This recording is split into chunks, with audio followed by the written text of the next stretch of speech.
Welcome back to the channel, people. Today you get to see my luscious face, and today we're discussing a pretty important topic that's coming up in the tech world right now, and that is, should you buy the iPhone 11 or should you go for the iPhone 12 instead? Now, this is a question I get every year. Should I go for this year's phone or should I go for last year's phone? And usually I tell people to just go for this year's phone because it's usually only around £100 more, and you usually get upgrades that make that £100 difference worthwhile. But that is not the case this year because obviously 5G has increased prices across the board, and the iPhone 12 is £200 more than the iPhone 11. And honestly, I've been using these phones side by side for the last few days, and I can't really tell a difference between these phones for the most part. Like, seriously, there really isn't many things going for the iPhone 12 over the iPhone 11, and if this was my money, I would gladly just save the £200 and go for the 11. So to explain how I feel, let's delve into the, improvements we get with the 12, and that begins with the design. Now, design is something I really can't give to the 12 because as much as I am in love with it, like, it is an absolutely gorgeous phone and those flat edges are amazing, it is something that not everybody will like. For example, the fact it is now flat-edged means that it is slightly less comfortable in the hand compared to the 11, and I know that's gonna annoy a lot of people. And so I really can't give the advantage to the 12 in terms of design because some people might prefer the more curvaceous design of the 11. So what about the next improvement? Well, it is a little bigger, it is the display, because we do get the much better OLED display on the iPhone 12. Now, on paper, this display has better blacks, better color accuracy, higher nits, better everything. But I really can't tell a difference between these two displays. Now, yes, I know some of you might think I'm legally blind, but seriously, I can't tell a difference between LCD and OLED. Now, yes, I can tell that the blacks are slightly better on the 12, but is it something I'll be willing to pay £200 more for? No, because I've had the 10R and the 11, and both of those displays were completely fine for me. I can continue to use the 11 display, and in fact, the only display improvement I've noticed is the slightly thinner bezels, but again, who wants to pay £200 more for ever so slightly thinner bezels? So now, let's move on to the next upgrade you get with the iPhone 12. It's the upgrade everybody's been waiting for. It's the upgrade everybody's so hyped for. It's 5G! 5G! Yes! Yeah, it's pointless. 5G is just a marketing gimmick, people. It's just carriers trying to get you to spend more on data plans, and so really you're not getting any realistic benefits with 5G. In fact, iUpdate did a real-life speed test comparing 4G and 5G speeds, and 4G was better.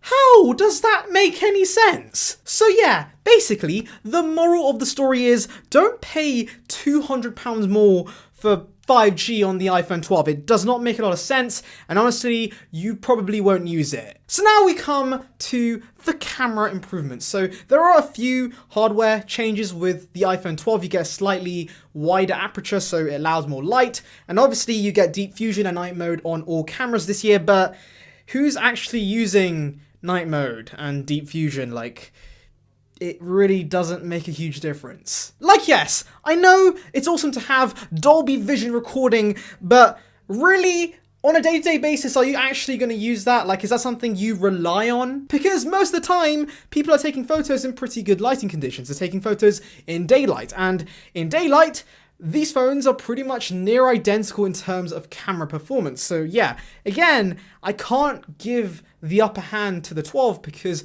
in what most people use a camera for, the 11 is still perfectly fine. But hey Saran, the iPhone 12 comes with the mighty beating heart, the A14 Bionic. It's like 40,000% faster, right? Oh my god!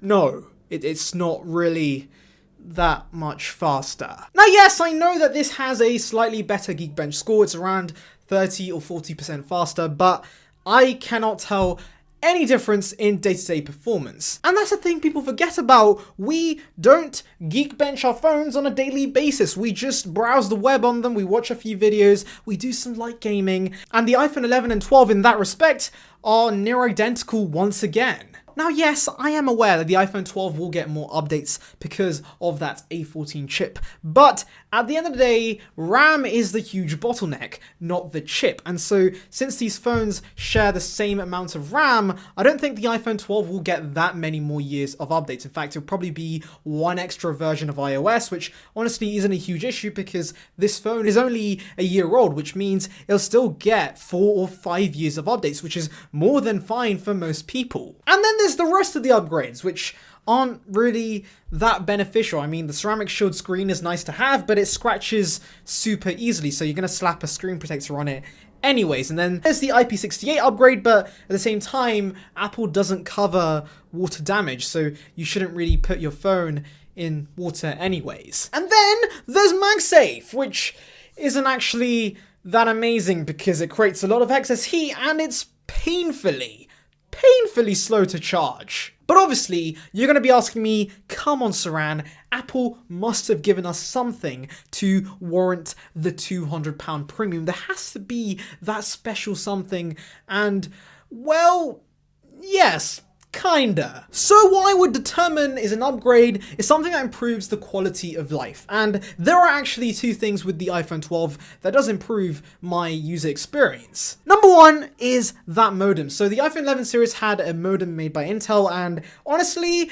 it's not as bad as some people make it out to be, but it was pretty dodgy. Like, sometimes it would just refuse to give me more than 1 bar of 4G, and yeah, that kind of would suck. But I'm happy to report that is no longer the case with the iPhone 12 because of the mighty Qualcomm X55 modem in these phones, which means that I'm getting full bars of 4G in places where I usually get 2 or 1 bar. The next quality of life improvement for me is battery life. The battery life is surprisingly good on the iPhone 12. Now, yes, I know the battery capacity is smaller on these iPhones, but I think thanks to the efficiency of the A14 and obviously the OLED display, the battery life is actually really good. I've been getting around 6 hours of screen on time with around 30% left at the end of the day, which honestly is more than I could ask for. That is absolutely amazing, and it's a huge improvement over my 11. Now, yes, I would say that the iPhone 11 still has perfectly adequate battery life for most people, but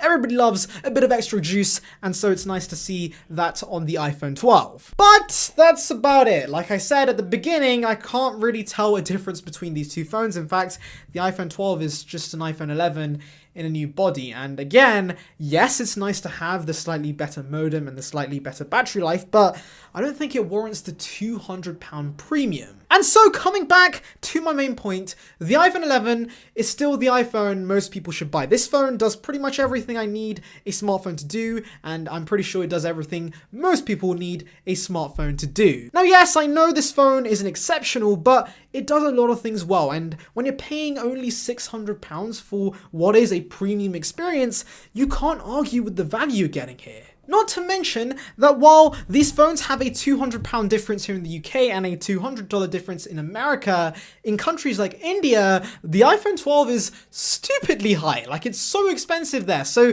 the iPhone 11 is just the better buy, and especially with discounts you can get from third-party retailers because it's not the new iPhone anymore, it's just the best value you can get out there for an iPhone right now. So yeah, people, buy the iPhone 11, buy it with confidence. It is still the best iPhone to buy in 2020 and probably in 2021, and I'll be really interested to see how the sales stats do for these iPhones, because I honestly think the iPhone 11 might still lead the pack, but we shall see. And that brings me to the end of today's show. Thank you for watching. I hope you enjoyed it. Make sure to like and subscribe, click that notification bell to stay tuned for more content, and I'll see you guys in the next one.